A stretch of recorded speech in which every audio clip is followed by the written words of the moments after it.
Bonjour à tous, bienvenue donc, sur cette conférence sur le carnet d'information du logement. Donc carnet d'information du logement qui, vous le savez, est rentré en vigueur à partir depuis le 1er janvier 2023. Mes collègues vous expliqueront un peu plus tout ce cadre réglementaire. Donc ça a été un peu un serpent de mer. On parlait du carnet numérique auparavant. Il avait été lancé par la loi Elan. Ensuite, il y a eu un retour avec ESSOC.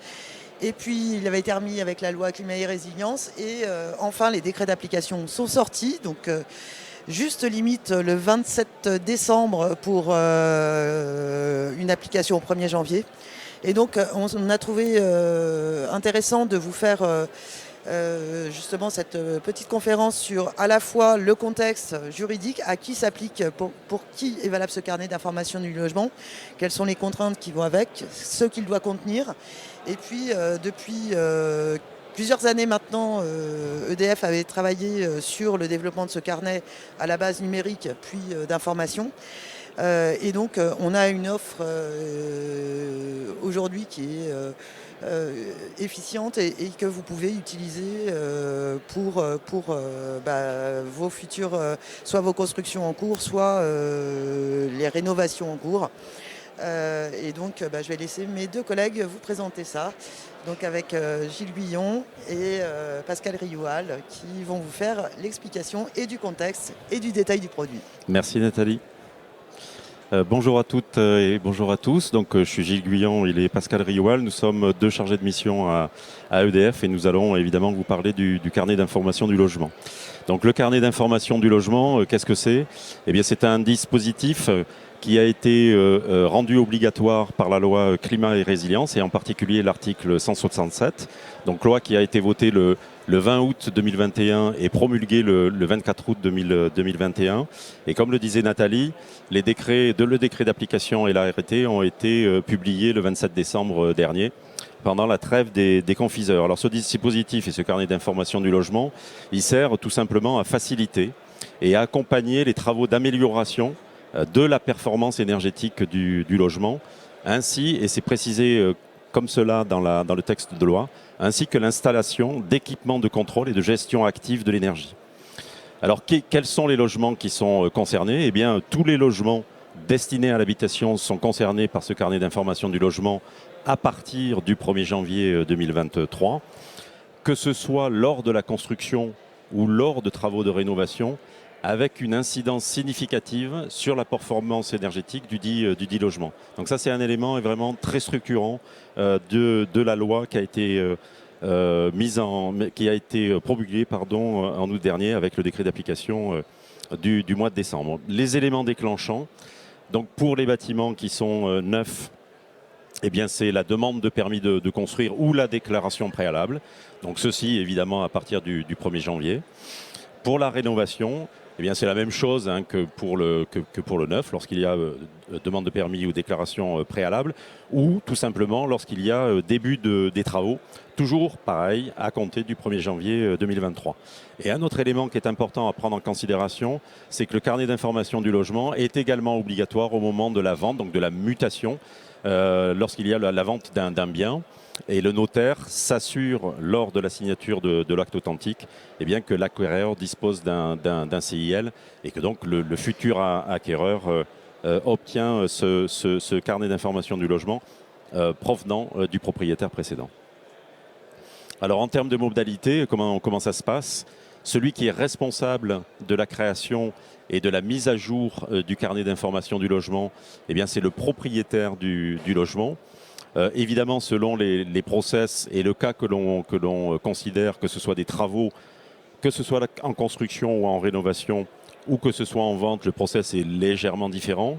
On voit typiquement sur la partie haute du slide que lors de travaux, encore une fois que ce soit construction ou rénovation, eh bien, le constructeur, le professionnel du bâtiment qui est en contact avec le propriétaire ou le futur propriétaire, eh bien, transmet au dit propriétaire les différents documents que doit contenir un carnet d'information du logement et il doit les transmettre au plus tard à la réception des travaux. Par défaut, et ça aussi c'est un élément important du texte de loi, Par défaut, le carnet d'information du logement est numérique et donc la conséquence c'est que tous les documents qui doivent le constituer sont transmis, je dirais, naturellement en numérique. En revanche, si toutefois le propriétaire en fait la demande, eh bien, ils peuvent être transmis dans un format qui est différent d'un format numérique, en particulier tout simplement un dossier papier avec une chemise associée. Lorsque le propriétaire n'est pas le maître d'ouvrage, et on a une petite erreur là sur le slide, c'est pas maître d'œuvre mais maître d'ouvrage, eh bien les éléments lui sont transmis par le maître d'ouvrage, toujours au plus tard à la réception des travaux. Pour ce qui est de la vente, donc de la mutation, le carnet d'information du logement est transmis à l'acquéreur au moment de la mutation et au plus tard à la date de signature de l'acte authentique, donc devant notaire. Et l'acquéreur, et c'est précisé ainsi également dans le texte de loi, dans l'article 167 de la loi climat et résilience, l'acquéreur en atteste dans l'acte authentique. Alors comme le disait Nathalie, EDF a développé depuis de nombreux mois, nombreuses années, un produit répondant à cette réglementation. Et Pascal va vous présenter justement le produit en détail. Donc je passe la parole à Pascal.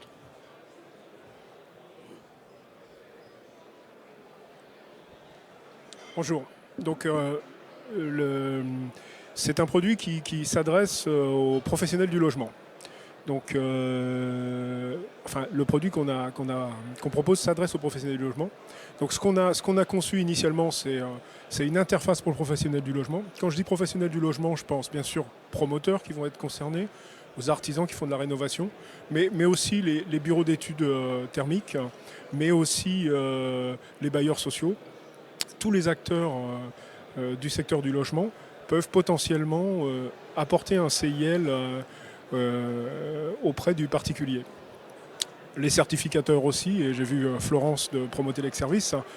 Donc voilà, donc nous on a défini une interface web pour le professionnel du logement, et l'interface web le parcours est différent suivant qu'on a affaire à la construction pour le neuf, promoteur ou CMiste, suivant qu'on a affaire à un BET ou un certificateur, et suivant qu'on a affaire à un bailleur social. Donc on a différents parcours, différentes interfaces qui sont adaptées aux différents métiers. Et cette interface, elle sera connectée au système de gestion de base de données des professionnels du logement. Le professionnel du logement dispose de son interface, il va créer le CIL pour le particulier, et donc il va lui donner accès à un carnet d'information du logement, et le particulier va récupérer un identifiant et va pouvoir se connecter sur son CIL. Ensuite, le professionnel du logement va déverser les documents avec, à minima, je dirais, les documents qui sont dans l'article 167 et le décret et l'arrêté de fin d'année 2022. Et ensuite, ça va plus loin que ça. Le produit, on s'est dit, si jamais on met simplement un système de stockage de données auprès du particulier propriétaire, en fait, l'occurrence d'utilisation peut être faible. C'est-à-dire que le propriétaire, il va l'utiliser au moment de la construction, il va l'utiliser au moment d'une opération de rénovation, au moment d'une vente, mais ça fait une occurrence assez faible. Donc nous, ce qu'on fait, c'est on fournit aux particuliers, dans l'offre, un coffre-fort Digipost personnel. Coffre-fort Digipost personnel, c'est un produit qui est diffusé par la Poste. Il y a aujourd'hui 7 millions de propriétaires qui utilisent un coffre-fort Digipost personnel. Et ça permet quoi? Ça permet à un particulier, propriétaire dans le cas qui nous intéresse, de se connecter à tous ces services. Ça peut être son syndic, ça peut être son fournisseur d'énergie, ça peut être sa banque, ça peut être les impôts. Et en fait, automatiquement, toutes les données synchronisées sont rapatriées sur son coffre-fort Digipost. Donc en fait, le particulier va se retrouver avec un carnet d'information du logement qui contient les données de son logement, les données du bâti, et il va se retrouver avec un coffre-fort Digipost personnel qui va contenir notamment, mais pas que, les données d'usage du logement. Et donc en fait, il a rassemblé entre deux outils, et forcément entre les deux, nous on va faire une connexion. C'est-à-dire que dans le coffre-fort Digipost personnel, il va pouvoir se connecter sur son CIL et récupérer les données de son logement. Et indépendamment de ça, il va pouvoir aussi, s'il y a besoin dans le CIL pour des fonctionnalités avancées, faire remonter des données à caractère personnel de type facture d'électricité, taxes foncières, qui peuvent être utilisées pour donner des fonctionnalités à valeur ajoutée. Et bien sûr, le CIL du particulier, pendant l'opération, il va être connecté à l'interface du professionnel et il va pouvoir échanger à travers une messagerie, il va pouvoir recevoir des flux d'informations digitaux qui peuvent être à la fois des messages, qui peuvent être simplement des emails ou des SMS, mais qui peuvent être aussi des vidéos. Voilà, tout est ouvert. Et le particulier va aussi pouvoir déposer des documents directement à travers l'interface. Et par exemple, des équipements qu'il aura achetés si jamais il achète un logement, des équipements électroménagers, mais peut-être aussi une eau chaude sanitaire si c'est lui qui l'a installé. Voilà, donc en fait on se retrouve avec un environnement où le professionnel du logement va fournir au particulier un CIL. Le particulier va avoir en plus un coffre-fort Digipost. Et on a un flux de données possible avec consentement du propriétaire qui va pouvoir aller du particulier vers le professionnel, du professionnel vers le particulier. Et voilà, tout le produit qu'on fournit, il permet toute cette circulation et donc il permet d'imaginer des fonctionnalités avancées. Et donc, in fine, le professionnel, il fournit un parcours digital et il fournit un carnet d'informations du logement en particulier. Il permet d'avoir un parcours digital pendant toute l'opération, c'est une construction ou une opération de rénovation ou une mutation. C'est un produit en marque blanche. C'est un produit très modulable puisqu'on a différents parcours pour les différents professionnels, donc ce sont des modules qui sont très adaptables et facilement interfaçables. Et puis voilà, et ça permet d'archiver, de tracer toute la relation entre le professionnel et le particulier. Et in fine, le particulier il se retrouve avec son carnet d'information du logement, qui est un objet réglementaire. Le carnet d'information logement est rempli avec les documents nécessaires. Et puis, il se retrouve aussi avec un coffre-fort Digipost personnel qui sont connectés, et ce qui va lui permettre d'avoir accès à un certain nombre de fonctionnalités. Voilà, c'est un produit carnet d'information du logement qui est plus complet que ce que demande la loi. Et comme on a fait un partenariat avec DocaPost relativement fort, on a un produit extrêmement sécurisé qui est déjà largement diffusé, mais qui ne fait pas ce type de fonctionnalité jusqu'à aujourd'hui. Voilà, et donc avec toutes les normes nécessaires, ce sera commercialisé par EDF et par DocaPost. Et voilà, on a un produit de cette nature. In fine, notre modèle, c'est une entité commerciale qu'on a mis CILCS parce qu'on mettra le nom en surprise plus tard, fournit au professionnel l'interface. Le professionnel, avec son interface, va créer le carnet d'information du logement pour le particulier, dialoguer pendant toute l'opération avec le particulier, et ensuite, le particulier va se retrouver in fine à la fin de l'opération avec un produit réglementaire, son coffre-fort Digipost personnel, et il l'a pour une durée suffisamment longue. Et je crois que c'est le dernier slide, si je me rappelle. Question-réponse. Alors, juste quelques petits compléments. J'espère que vous l'avez tous bien compris. Le carnet d'information du logement s'applique à tous les logements.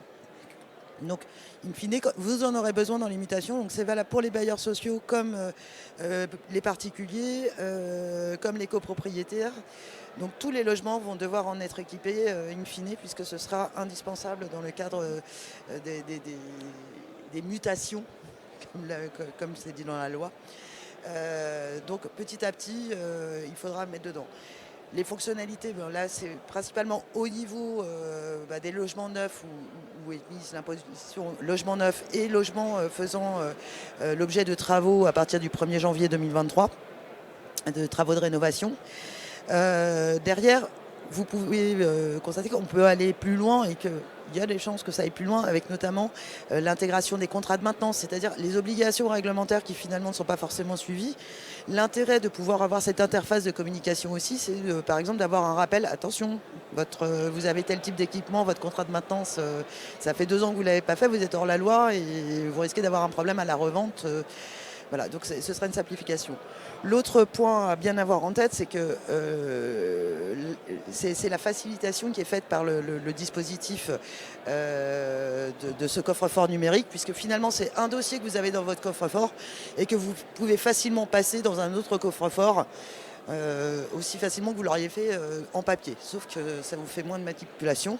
Et dans ce coffre-fort, l'avantage, c'est que effectivement, ce qui a été négocié avec DocaPost, c'est d'avoir un coffre-fort qui est plus large que juste celui pour ce dossier-là, où vous pouvez venir mettre plein d'autres dossiers à côté. Et si je prends l'exemple d'EDF, par exemple, nous, toutes nos fiches de paye, aujourd'hui, arrivent dans ce coffre-fort.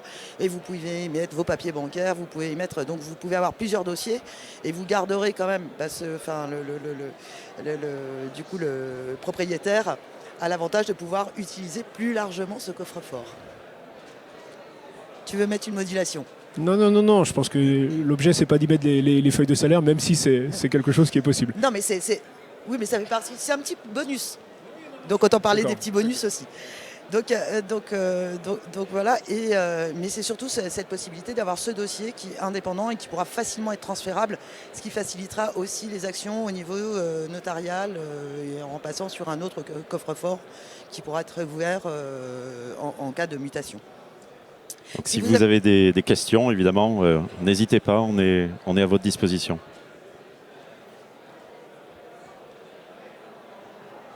Oui, bonjour, merci pour cette présentation. On n'a pas abordé le coût du package.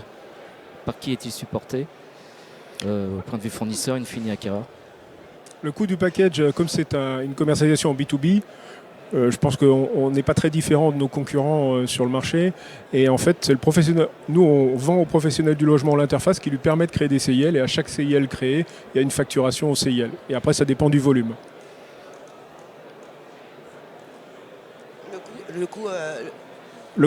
Aujourd'hui, le coût des concurrents, il est autour de 100 €. Et suivant le volume, on s'aligne sur ça, même si notre produit est un peu plus structuré.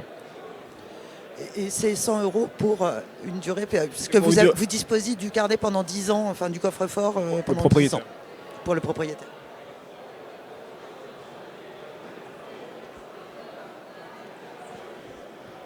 Bonjour, merci pour votre présentation.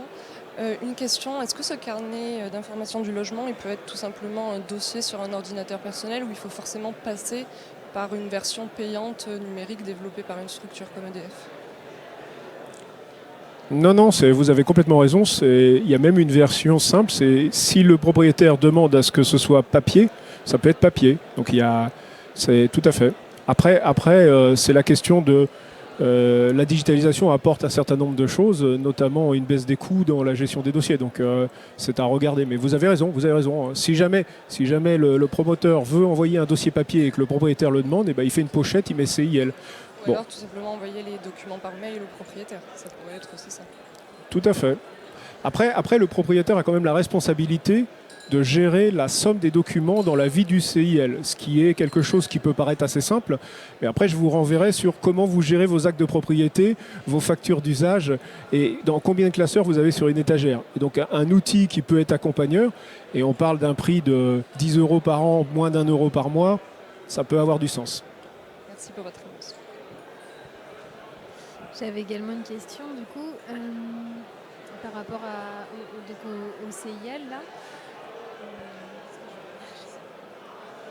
Oui, c'est quand un professionnel va pour créer un CIL pour un particulier, comment il peut savoir s'il n'y a pas déjà un CIL de créer? Auquel cas, est-ce qu'on peut risquer de faire un doublon? Alors, soit le particulier est au courant qu'il a déjà un CIL, et ensuite, ça c'est une excellente... Alors, je dirais qu'au 1er janvier, on ne va pas trop se recouper les pieds puisque ça démarre, et ça démarre lentement, donc on devrait avoir le temps de se poser la question. Et après, je dirais, les différents opérateurs ont discuté avec eux, parce que depuis 2020, on s'était posé la question, et on va regarder comment... identifier quelque part une identification du logement, c'est-à-dire qu'en croisant un certain nombre de documents et d'informations sur le logement, pas que l'adresse, mais par exemple le numéro de PDL, etc., on arrive à avoir une identification du logement identique. Mais elle n'est pas prévue par la loi, et donc ce sera bien un accord entre les différents opérateurs potentiels à construire. Mais ça fait partie des discussions qui ont eu lieu et qui auront lieu dans les mois à venir pour caler cette question qui est une bonne question. Je dirais que dans les mois à venir, ça va être surtout le propriétaire qui va nous dire s'il a déjà un CIL ou pas. Et dans ce cas-là, il faudra peut-être lui déverser le CIL, sauf s'il est d'une nature différente. Voilà. Et en cas de rénovation, quand on demande à un professionnel de mettre à jour le CIL du particulier, justement, ça se passe comment? Parce que là, pour le coup, on n'est pas dans la création, mais plus dans la mise à jour du document. Un professionnel de la rénovation, on lui fournit une interface, il va avoir un parcours rénovation et on va lui permettre de déposer les documents et de créer le CIL. Alors, de créer ou d'alimenter un CIL existant si y en a déjà un de créé. Autant dans le neuf, le neuf, la question ne se posera pas puisqu'il faudra en créer un à chaque logement créé. je dirais. Autant pour la rénovation, effectivement. Alors là, comme ça démarre, la question ne se posera pas. Mais dans quelques années, la question pourra se poser et l'artisan devra dire est-ce que vous en avez déjà un ou est-ce qu'on vous en crée un?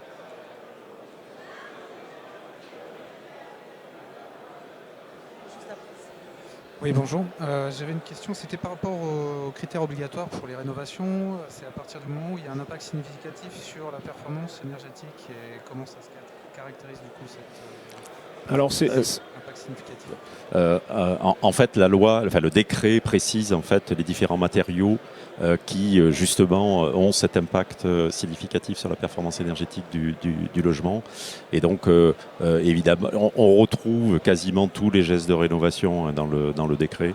Et que ce soit l'isolation des bureaux opaques, le changement des ouvrants, la partie basse, la partie haute, etc. Donc, vous avez quasiment la totalité en fait des gestes de rénovation qui amène à un changement de performance énergétique du logement. Donc je dirais la quasi-totalité des gestes sont éligibles au carnet d'information du logement. Y compris les changements système énergétique. Donc on peut retrouver finalement les 6 grands champs d'action de la rénovation.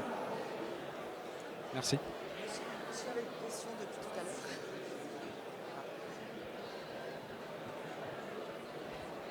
Oui, j'avais une autre question. Dans une copropriété, c'est un CIL pour la copro ou c'est un CIL par logement? Alors ça c'est clair dans la loi, c'est un CIL par logement et copropriété, de toute façon vous avez différents propriétaires, donc chaque propriétaire potentiellement, voilà. Et par contre vous avez la question qui est naturelle, qui est des parties communes, et donc vous avez potentiellement un CIL pour les parties communes, puisque dans les copropriétés en général la plupart des documents et je dirais des contrats de maintenance, des prestations sont souvent sur les parties communes. Donc voilà, vous avez, je dirais, si vous avez un immeuble de 20 logements, vous avez 20 CIL et vous avez un CIL partie commune. Et ça, c'est le syndic qui va le gérer. Alors. Et c'est le syndic qui va le gérer ou le conseil syndical par délégation. Enfin voilà. Enfin, au moment de la mutation, vous pouvez demander le rapatriement d'une partie des informations du CIL collectif dans le CIL du logement pour que le nouveau propriétaire ait l'information globale. En fait. Si c'est demandé, vous pouvez aller récupérer les factures de la copro s'il y en a besoin dans le CIL particulier. Bonjour, je remercie monsieur qui vient de poser la question parce que je voulais en poser deux, dont une sur les copropriétés. Mais quand même, je la complète la question. Qu'en est-il de la relation entre le carnet d'entretien que les syndics ou les syndicats de copropriétaires doivent garder et le CIL? Est-ce que ce n'est pas finalement strictement la même chose ou que l'un contient l'autre? Le CIL contenant le quartier d'entretien. Bon, mais... Alors en fait, la différence, c'est que... Alors il y a deux choses. Dans une copropriété, vous avez les données des parties communes. En général, c'est... Le carnet d'entretien, c'est ce qui est mis en visibilité des copropriétaires. Mais le syndic, il gère beaucoup plus de documents. Il y a tous les contrats de maintenance, les devis, les factures. Et ça, c'est pas mis en visibilité des copropriétaires, même si le syndic peut le demander. Le conseil syndical, je m'excuse. Et ensuite, vous avez tous les copropriétaires qui ont leur propre CIL indépendamment. Donc, je dirais que c'est... Pour moi, le carnet d'entretien qui est réglementaire et qui est le document réglementaire n'est qu'une partie de ce qu'on peut mettre dans un CIL de partie commune. Je ne sais pas si je réponds à la question. Si, tout à fait. Mais ma vraie question, c'était le caractère obligatoire pour tous les logements. Parce qu'actuellement, avec ce décret qui est applicable à partir du 1er janvier, c'est pour les logements construits ou bien qui ont subi une rénovation. Mais est-ce que dès aujourd'hui, tous les notaires qui ont dans les mains une mutation doivent quelque part réclamer aux propriétaires vendeurs ce carnet d'information du logement? Alors, mon interprétation de l'article 167, c'est que le décret et l'arrêté font référence à l'article qui doit être l'article 126, machin truc 12, qui lui traite du neuf et de la rénovation, mais que l'article 10 traite de la mutation de façon déconnectée. Et donc pour moi, toutes les mutations, en effet, doivent faire l'objet d'un CIL. Mais c'est une interprétation qui prête à discussion, mais je suppose que la DHUP va nous éclaircir. Mais pour les échanges que j'ai eus, je suis convaincu que c'est la bonne interprétation, qui plus est, qui n'est pas absurde, puisqu'on veut aller à 10 ans probablement vers les 30 millions de logements, puisqu'on veut qu'il y ait des CIL qui nous permettent d'améliorer la performance énergétique de l'ensemble des logements. Donc ça me paraît assez logique, c'est mon interprétation, et d'un point de vue réglementaire, voilà, c'est l'argument que je donne. Après, je sais que ça fait débat. D'accord, mais pour l'instant, il n'y a rien d'officiel du côté des ventes en cours. Ah bah pour moi si, pour moi si. La loi telle qu'elle est sortie aujourd'hui, ça vaut. Alors pour les mutations, il y a quelque chose qui est un peu surpris. J'ai noté que c'est l'acquéreur qui, dans le document, atteste d'avoir reçu le carnet d'information du logement. Ce n'est pas le vendeur qui atteste de transmettre un CIL convenable. C'est l'acquéreur qui dit qu'il en a reçu un. Non, parce que dans la phase de départ, d'abord les acquéreurs n'en ont pas, puisque les CIL n'ont pas été créés. Et donc c'est le démarrage. Et puis je dirais dans 5 ans, potentiellement, les vendeurs auront déjà des CIL et transmettront le CIL du logement ou à l'acquéreur. Mais c'est pas écrit comme ça. C'est pas écrit comme ça dans l'article. Tout à fait. Mais c'est bien l'acquéreur qui atteste. Tout à fait. Merci. Bonjour. Si on se place du côté du particulier qui souhaite avoir un CIL, dans l'idée, dans 4-5 ans, de revendre un bien, comment est-ce qu'il crée lui-même ce CIL pour le transmettre plus tard? Est-ce qu'il a besoin d'en faire un? Et surtout, comment est-ce qu'il le fait alimenter par son agence de gestion, par exemple, le mandataire de location? Est-ce que c'est eux qui doivent alimenter dès lors qu'il y a un entretien sur le bien? Comment ça passe? Notre offre, elle est orientée B2B. Et donc on n'est pas à l'instant T, on n'ouvre pas la possibilité pour les particuliers de s'ouvrir un CIL eux-mêmes, parce que de toute façon, il y a quand même la connexion de la descente des documents à travers le professionnel et le particulier. Et donc, ça ne veut pas dire que ça ne va pas venir, mais aujourd'hui, pour répondre à la loi et pour commencer à enclencher le processus, on s'est adressé aux professionnels B2B. C'est pas une idée qu'on écarte, mais à l'instant T. Alors après, il y a un certain nombre de produits concurrents qui permettent d'ouvrir des CIL, mais ce sont des systèmes de stockage où en fait le particulier doit déverser tous les documents. Et pour avoir fait quelques tests clients particuliers, on sait que c'est quelque chose qui fonctionne pas très bien. Et donc c'est pas notre vision des choses, mais ça peut être une vision des choses qui se développe dans le marché. Ça fait partie des paris. Après, on va regarder justement avec les professionnels comme les syndics de copropriété, qui peuvent faire aussi les gestionnaires de biens, etc., qui pourraient eux aussi finalement développer ce type de et le proposer à leurs propres clients. C'est ce qu'on va regarder dans une deuxième phase. Là, la première phase, c'est vraiment, on est parti plutôt sur les promoteurs, les constructeurs, parce qu'eux ont cette obligation immédiate, et les artisans de la rénovation, pour qu'ils puissent fournir ça. Donc avec certaines de nos filiales comme EasyBuy EDF par exemple, qui vont faire des gros travaux de rénovation globale, eux pourront le proposer, devraient pouvoir le proposer aussi. Mais cette première étape, c'est vraiment pour le démarrage du produit, qui s'est fait un petit peu, vous l'avez vu, dans des temps très courts, même si le produit a été bien travaillé auparavant. Dans une deuxième étape, on va regarder comment ouvrir à d'autres types de professionnels. Donc, on parlait des bureaux d'études et autres. Ça, c'est déjà lancé. Et on va regarder pour la suite, peut-être avec des syndics ou des gestionnaires de biens. Juste, je crois qu'on arrive à la fin du temps, donc on va prendre une dernière question. Ouais. Et puis sinon, si vous voulez continuer à échanger, n'hésitez pas à venir sur notre centre EDF. Pascal et Gilles et moi-même serons ravis de vous y accueillir pour répondre à d'autres questions. Ouais, bonjour, une petite question. Votre produit par rapport à un produit de stockage de données sur le cloud, sur le nuage, c'est quoi la principale différence? La principale différence, c'est que tout d'abord, vous avez... notre système de stockage des données du CIL, c'est un coffre-fort Digipost, mais qui n'est pas pour le particulier, qui est affecté au logement. Et donc en fait, vous avez un système de remontée des documents dans les deux sens qui est sécurisé, qui vérifie les lois RGPD. Et après, je vous dirais, les coffres Digipost, c'est le dernier slide en termes de sécurité de stockage en France. C'est un des systèmes les plus sécurisés. Les serveurs sont en France. Voilà. Après, c'est peut-être un niveau de sécurité très élevé, mais on considère que sur un sujet comme ça, c'est une question que les particuliers considèrent comme importante. Donc voilà, c'est un choix qu'on a fait. Et donc voilà, donc c'est pas un système de stockage sur OVH. Voilà, je vous le fais tout simplement sans citer de système de stockage. Mais vous voyez ce que je veux dire. Et là, on a un système où le particulier, si jamais, par exemple, on crée une fonctionnalité pour lui dire vous voulez faire des travaux de rénovation, est-ce que vous voulez savoir quel type d'aide vous avez? On vous accompagne. Dans ce cas-là, il nous faut votre avis primitif. Dans ce cas-là, il va dans son coffre-fort Digipost, il clique sur le fichier avis primitif, il donne son consentement, ça remonte dans le CIL et la fonctionnalité peut aller lire son avis primitif. Ça reste dans les coffres Digipost, ça ne remonte pas je ne sais pas où, mais par contre, il a le résultat en valeur ajoutée. Et ensuite, l'avis primitif retourne dans le coffre Digipost personnel. Donc on est sur un système de sécurité, de gestion des données et RGPD qui est très élevé. Ça a un coût, mais c'est aussi une exigence qu'on considère importante. D'accord. Et l'abonnement, c'est pas l'entreprise ou c'est pas logement? Non, c'est un prix forfaitaire, puisqu'on est sur c'est un prix forfaitaire sur 10 ans, qui est autour de 100 €, ce que je disais tout à l'heure. Et voilà, et c'est pas un abonnement.